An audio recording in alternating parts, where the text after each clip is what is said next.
Radio live news update brought to you by Josco jewellers ഷോറൂമുകളിൽ സ്വർണ്ണ വജ്രാഭരണങ്ങൾക്ക് ഓഫറുകളുടെയും സമ്മാനങ്ങളുടെയും വിരുന്നൊരുക്കി ജൂൺ 21 മുതൽ ഗ്രാൻഡ് NRI ഗോൾഡൻ ഫെസ്റ്റ്.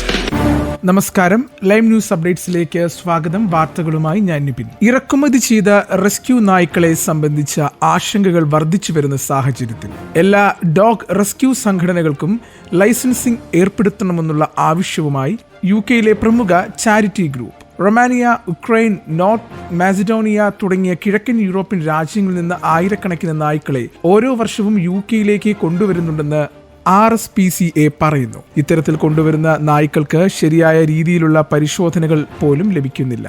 ഈ നായ്ക്കളെ പലപ്പോഴും ഓൺലൈനിലോ സോഷ്യൽ മീഡിയ വഴിയോ പരസ്യപ്പെടുത്തി നേരിട്ട് വീടുകളിൽ എത്തിക്കുകയാണ് പതിവ്.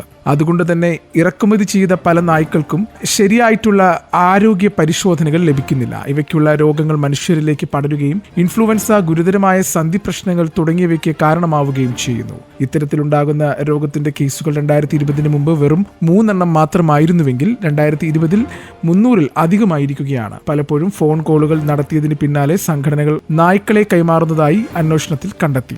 ഇത്തരത്തിലുള്ള സംഘടനകൾക്ക് ദുരുദ്ദേശങ്ങൾ ഇല്ലെങ്കിലും നായ്ക്കളെ ശരിയായി വിലയിരുത്തുന്നതിനോ അനുയോജ്യമായ ഉടമകളുമായി അവയെ പൊരുത്തപ്പെടുത്തുന്നതിനോ ഉള്ള സംഘടന സ്വീകരിക്കുന്നില്ല. ലോകത്തിലെ ഏറ്റവും വലിയ ആർട്ടിഫിഷ്യൽ ഇന്റലിജൻസ് കമ്പനികളിൽ ഒന്നായ OpenAIയുമായി സുരക്ഷ, വിദ്യാഭ്യാസം എന്നിവയുൾപ്പെടെയുള്ള മേഖലകളിൽ സഹകരണത്തിനായി UK കരാറിൽ ഒപ്പിട്ടു. കമ്പനിയുടെ തലവനായിട്ടുള്ള സാം ആൽട്ട്മാനും ബ്രിട്ടന്റെ science and technology secretary Peter കൈലിയുമാണ് ധാരണാപത്രത്തിൽ ഒപ്പുവെച്ചത്. നേരത്തെ UK സർക്കാരും OpenAIയുടെ എതിരാളികളുമായ US ടെക് കമ്പനി ഗൂഗിളുമായി സമാനമായ ഒരു കരാർ ഒപ്പുവെച്ചിരുന്നു.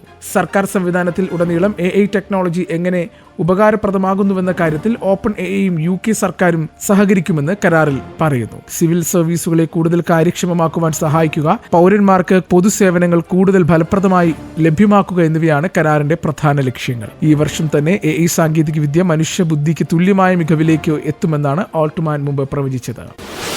ലണ്ടൻ വിമാനത്താവളത്തിലെ വസ്ത്രവ്യാപാരശാലയിൽ ഹിന്ദി സംസാരിച്ചതിന് ഇന്ത്യൻ തൊഴിലാളികൾക്കെതിരെ ബ്രിട്ടീഷ് യുവതിയുടെ പരാതി. ലൂസി വൈറ്റ് എന്ന ബ്രിട്ടീഷ് യുവതിയാണ് കടയിലെ ഇന്ത്യൻ ജീവനക്കാർക്ക് നേരെ പരാതിയുമായി രംഗത്തെത്തിയത്.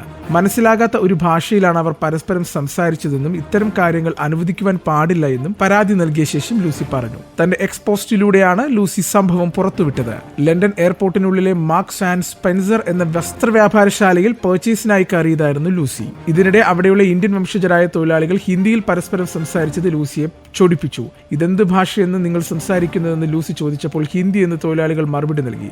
ഇതിൽ പ്രകോപിതയായ ലൂസി സ്ഥാപനത്തിലെ ബന്ധപ്പെട്ട ഉദ്യോഗസ്ഥരോട് പരാതി നൽകുകയായിരുന്നു. തന്റെ പക്കൽ വോയിസ് റെക്കോർഡുകൾ ഉണ്ടെന്നും ഇവരെ എല്ലായ്പ്പോഴും നേരിടേണ്ടി വരുമെന്നുമുള്ള വംശീയത നിറഞ്ഞ അഭിപ്രായങ്ങളും ലൂസി എക്സിലൂടെ പങ്കുവച്ചു. കോൺഗ്രസ് നേതാവ് രാഹുൽ ഗാന്ധിയുടെ പൗരത്വം സംബന്ധിച്ച ചർച്ചകൾക്കും കേസിനും നിർണായക വഴിത്തിരിവ്. ബ്രിട്ടീഷ് പാസ്പോർട്ട് വിവരങ്ങൾ ബ്രിട്ടൻ ഔദ്യോഗികമായി ഭാരതത്തിന് കൈമാറി. BJP പ്രവർത്തകനായ വിഘ്നേഷ് ശിവർ അലഹബാദ് കോടതിയിൽ രാഹുൽ ഗാന്ധിയുടെ ബ്രിട്ടീഷ് പൗരത്വത്തെക്കുറിച്ച് വ്യക്തത വരുത്തണമെന്ന ആവശ്യമുന്നയിച്ച് ഹർജി നൽകിയിരുന്നു. കോടതി ഇക്കാര്യത്തിൽ വ്യക്തത വരുത്തുവാൻ കേന്ദ്ര ആഭ്യന്തര മന്ത്രാലയത്തിന്റെ കീഴിലുള്ള പൗരത്വ സെല്ലിനോട് വിശദീകരണം ആവശ്യപ്പെട്ടു. ഇനി നാട്ടിലെ വാർത്തകൾ. മനുഷ്യക്കടത്ത് ആരോപിച്ച് ദുർഗിൽ അറസ്റ്റ് ചെയ്ത 2 മലയാളി കന്യാസ്ത്രീമാർക്കെതിരെ പോലീസ് ചുമത്തിയത് ഗുരുതര വകുപ്പുകൾ. മതപരിവർത്തനത്തിനും മനുഷ്യക്കടത്തിനുമെതിരെയുള്ള വകുപ്പുകളാണ് ചുമത്തിയതെന്നാണ് FIRൽ പറയുന്നത്. മതപരിവർത്തനത്തിനെതിരെ ആദ്യത്തെ FIRൽ ഉണ്ടായിരുന്ന വകുപ്പ് പിന്നീട് ഒഴിവാക്കിയതായ സൂചനയുണ്ട്. ഇത് സംബന്ധിച്ച പോലീസിന്റെ വിശദീകരണം ലഭ്യമായിട്ടില്ല. അങ്കമാലി എളവൂർ ഇടവകാംഗമായ സിസ്റ്റർ പ്രീതി മേരി 1 പ്രതിയും തലശ്ശേരി ഉദയഗിരി ഇടവകാംഗമായ സിസ്റ്റർ വന്ദന ഫ്രാൻസിസ് 2 പ്രതിയുമാണ്. ജമ്മു കാശ്മീരിൽ 3 ഭീകരരെ സൈന്യം വധിച്ചു. ഏറ്റുമുട്ടൽ തുടരുകയാണെന്ന് സൈന്യം അറിയിച്ചു. ജമ്മു കാശ്മീരിലെ ലിദ്വാസിലായിരുന്നു ഏറ്റുമുട്ടൽ. രഹസ്യ വിവരത്തെ തുടർന്നാണ് സൈന്യം മേഖലയിലെ പരിശോധന നടത്തിയത്. ഓപ്പറേഷൻ മഹാദേവ് എന്ന പേരിലാണ് സൈനിക ഓപ്പറേഷൻ നടക്കുന്നത്. ദച്ചിഗാം ദേശീയോദ്യാനത്തിന് സമീപമുള്ള ഫർവാൻ മേഖലയിൽ ഭീകരരും സുരക്ഷാ സേനയും തമ്മിൽ ഏറ്റുമുട്ടൽ നടന്നതായി സൈന്യം അറിയിച്ചു. രാജ്യത്തെ വമ്പൻ IT കമ്പനിയായ ടാറ്റ കൺസൾട്ടൻസി സർവീസസ് 2% ജീവനക്കാരെ പിരിച്ചുവിടുന്നതായി റിപ്പോർട്ട്.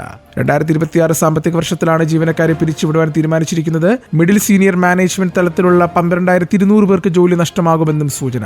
TCSന് ഏകദേശം 6,13,000 ജീവനക്കാരാണ് ഉള്ളത്. കൂടത്തായി കൊലപാതക പരമ്പരയിൽ പ്രതി ജോളിയുടെ ആദ്യ മാതാവ് റോയ് തോമസ് മരിച്ചത് സൈനൈഡ് ഉള്ളിൽ ചെന്നാണെന്ന് ഫോറൻസിക് സർജന്റെ മൊഴി. കോഴിക്കോട് മെഡിക്കൽ കോളേജിൽ ഫോറൻസിക് വിഭാഗം മുൻ സർജൻ ഡോക്ടർ കെ പ്രസന്നനാണ് സാക്ഷി വിസ്താരത്തിനിടെ തിങ്കളാഴ്ച കോടതിയിൽ ഈ മൊഴി നൽകിയത്. റോയ് തോമസിന്റെ ശരീരഭാഗങ്ങളുടെ രാസപരിശോധനാ റിപ്പോർട്ട് പ്രകാരം സയനൈഡ് സാന്നിധ്യം സ്ഥിരീകരിച്ചുവെന്നും ഡോക്ടർ പ്രസന്നന്റെ മൊഴി. കടലക്കരയിൽ സയനൈഡ് കലർത്തി ജോളി ആദ്യ ഭർത്താവ് റോയ് തോമസിനെ കൊലപ്പെടുത്തിയെന്നായിരുന്നു കേസ്. റോയ് തോമസിന്റെ പോസ്റ്റ്മോർട്ടം നടത്തിയ ഡോക്ടർ ആർ സോനു അന്തരിച്ചതിനാലാണ് അന്ന് വകുപ്പിന്റെ ചുമതല വഹിച്ചിരുന്ന ഡോക്ടർ പ്രസന്നന്റെ സാക്ഷി വിസ്താരം കോടതിയിൽ രേഖപ്പെടുത്തിയത്. ഇനി കായിക വാർത്തകൾ. വീരോചിത ചെറുത്തുനിൽപ്പുമായി ഇന്ത്യ സമനില പൊരുതി നേടിയ മാഞ്ചസ്റ്റർ ക്രിക്കറ്റ് ടെസ്റ്റിൽ അവസാന ദിനത്തിലെ പോരാട്ടച്ചൂടേറ്റി മൂന്നാം സെഷനിലെ നാടകീയ ദൃശ്യങ്ങൾ. അവസാന സെഷൻ പകുതി വഴി പിന്നിട്ടതിന് പിന്നാലെ സമനില സംബന്ധിച്ച് ഹസ്തദാനം നൽകാനെത്തിയ ഇംഗ്ലണ്ട് നായകൻ ബെൻ സ്റ്റോക്സിനെ കൈകൊടുക്കുവാൻ വിസമ്മതിച്ച് ക്രീസിലുണ്ടായിരുന്ന രവീന്ദ്ര ജഡേജയും വാഷിംഗ്ടൺ സുന്ദറും തിരിച്ചയച്ചതാണ് നാടകീയത സൃഷ്ടിച്ചത്. ജഡേജയും സുന്ദറും സെഞ്ചുറിയിലേക്ക് നീങ്ങുമ്പോഴാണ് സമനില സംബന്ധിച്ച് ഹസ്തദാനത്തിന് തയ്യാറായി സ്റ്റോക്ക് എത്തിയത്. ഇതോടെയാണ് സെഞ്ചുറി പൂർത്തിയാക്കിയിട്ടേ കൈതരൂ എന്ന് ഇരുവരും അറിയിക്കുകയായിരുന്നു. ഇതിന്റെ ദൃശ്യങ്ങളും സമൂഹ മാധ്യമങ്ങളിൽ വൈറലായി. ഇന്നത്തെ പൗണ്ട് വിനിമയ നിരക്ക് 116.26 രൂപ. ഇതോടുകൂടി വാർത്തകൾ കഴിഞ്ഞു. കൂടുതൽ വാർത്തകൾ അടുത്ത ബുള്ളറ്റിൽ.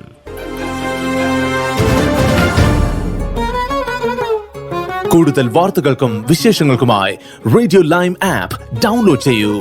പ്ലേ സ്റ്റോറിൽ നിന്നും ആപ്പ് സ്റ്റോറിൽ നിന്നും. Radio Lime.